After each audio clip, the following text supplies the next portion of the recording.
আচ্ছা, এটা আমরা ভিডিওটা করতেছি যে আমাদের প্রথম যে ক্যাটাগরির যে অপশনটা এইটা, ঠিক আছে।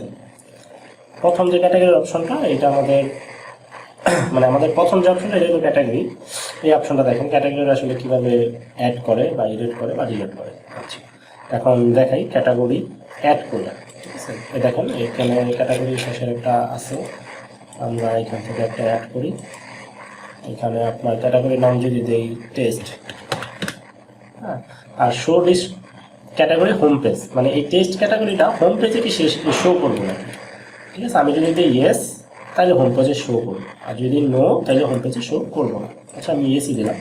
আর এখানে একটা পিকচার শো করা দিতে হয়, যে কি পিকচারটা এখানে শো করবো, একটা পিকচার দিয়ে দিলাম, সেভ দিলাম। দেখেন এই যে ক্যাটাগরিটা এটা হোম পেজে শো করবে। এখন আমি যদি হোম পেজটা রিলোড দিই, দেখুন হোম পেজে কিন্তু ক্যাটাগরি শো করতেছে টেস্ট নাম, কিন্তু এটা কোনো প্রোডাক্ট নাই, হ্যাঁ, কারণ প্রোডাক্ট আমরা এখনো অ্যাড করিনি। আচ্ছা,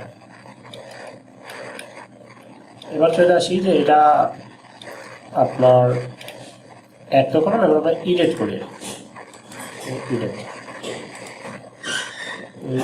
টেস্ট টু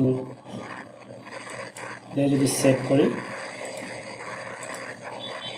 দেখেন এখানে টেস্ট টু হয়ে গেছে। আচ্ছা, এবার যদি আমরা এটা ডিলিট করি, দেখেন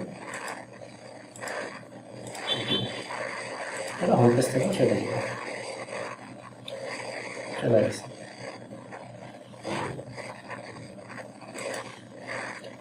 এটা মূলত ছিল আমাদের ক্যাটাগরির কাজ।